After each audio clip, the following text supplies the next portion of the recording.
Alors, le petit plat tradition, aujourd'hui, c'est le pot-au-feu. Alors le pot-au-feu, c'est vraiment le plat familial, mais à la fois ancestral, mais à la fois qui peut être super moderne.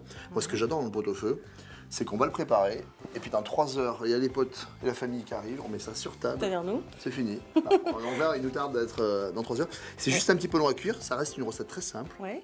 De la viande qui bout, plein de légumes, et puis à partir de là, tu vas voir, c'est parti, c'est super gourmand. Quand vous allez chez votre boucher, vous lui demandez 2-3 morceaux différents pour avoir un pot-au-feu qui a un peu de caractère. Puis il y a des gens qui préfèrent par exemple la joue de bœuf, le paleron ou alors le jarret. Le jarret, c'est une tranche de ton mollet par exemple. De mon mollet. Mais là, on est sur du bœuf, D'accord. ça ne te concerne pas.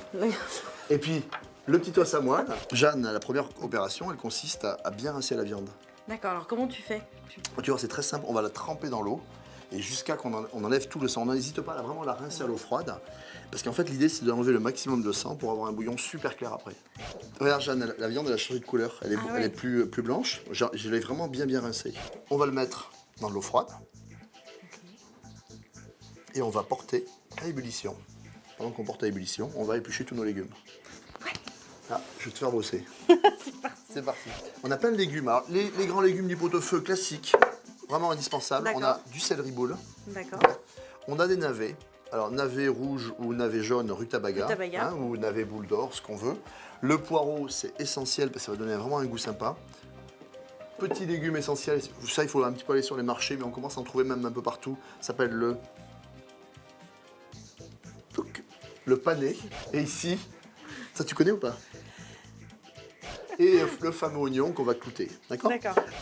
Bon, alors là, ça y est, légumes épluchés. Alors, là, regarde, c'est pas très beau ce qui s'est passé pendant ce temps-là. Ouais, c'est pas trop. Pas très beau, malgré avoir rincé, etc. On a bien évidemment pas mal d'écume qui arrive. D'accord. Donc on va enlever ça. Et ça, c'est super important de bien écumer. Parce que ça te permet d'avoir un pot-au-feu le plus beau possible. On va le nettoyer, le réécumer, etc.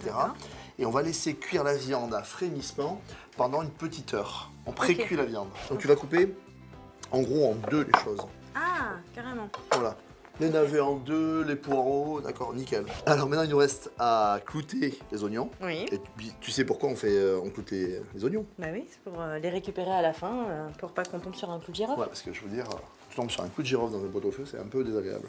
Ah bah oui. Tac, tac, tac. Comme ça? Deux? Ouais, tu en mets 4 là. Puis l'autre, on va le laisser... L'autre, voilà. nature. Voilà, l'autre, on va laisser nature, on pourra aller mieux le manger. On va le couper en deux, comme ça. Là, tu vois, ça fait 1h30 que ça cuit. On a bien écumé, on commence à avoir un bouillon super sympa. Et on va l'assaisonner. D'accord. Alors, Tu vas-y. t'assaisonnes tout en même temps en fait. Ouais.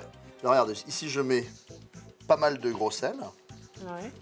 Parce qu'en fait, je dois saler le bouillon, mais je dois aussi saler la viande et tous les légumes que je vais mettre. Donc, Et effectivement, c'est mieux de le faire après parce que comme t'enlèves plusieurs fois. et ouais, si on avait mis, tu sais, On va enlever, directement tous les assaisonnements. le thym, le laurier, ben pour Paf. écumer, on n'aurait pas pu. Et là, on va mettre pas mal de grains de poivre. Ah, c'est bon ça. Super important. Alors on met du poivre en grains parce qu'on aura plus de parfum. Ok. Là, on va mettre les 2 os à moelle. D'accord. Tu vois, pour pas qu'ils cuisent En même temps trop. que les légumes. Et là, donc ça fait 1h30 que ça cuit, tu vas mettre tous les légumes. D'accord. Allez, on y va. J'y vais. Oignon, clou de girofle. Tac, tac, tac. Rutabaga. Rutabaga. Navet. Interrogation écrite. Carotte. Nickel. Navet violet. Et après, c'est bon. Ah, et le poireau. Je remets un coup de pané. Et le poireau, super essentiel. Ok.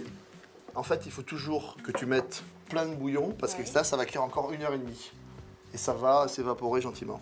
Surtout, là, 1h30 à frémissement, on a un frémissement, on baisse le feu pour avoir un petit frémissement, là. Glou, glou, glou, glou, glou. Pas plus. Goût. Glou. Voilà. Hein, glou et basta. Et là, on met pas de couvercle. D'accord. Parce que si tu mets un couvercle, c'est la cata. Tu vas avoir un bouillon très troublé. D'accord. Et puis, Donc là, c'est une clarification, ça se fait tout seul. Et on va voir ce qu'on appelle l'osmose. Qu'est-ce que c'est que l'osmose? Équilibre de saveur. Le légume va prendre le goût de la viande va prendre le goût de légumes, et le meilleur, ce sera le bouillon parce qu'il aura pris le goût de tout le monde. Petite pâte à alphabet, 1h30 de cuisson, et là, sur table, cornichons, moutarde, et puis après tu peux rajouter des petits toasts, tu peux rajouter plein de trucs, c'est juste sublime. C'est un plat très léger. Hein. Dans combien de temps? Là, 1h30, on peut commencer à aller mettre le couvert. Ouais. Let's go.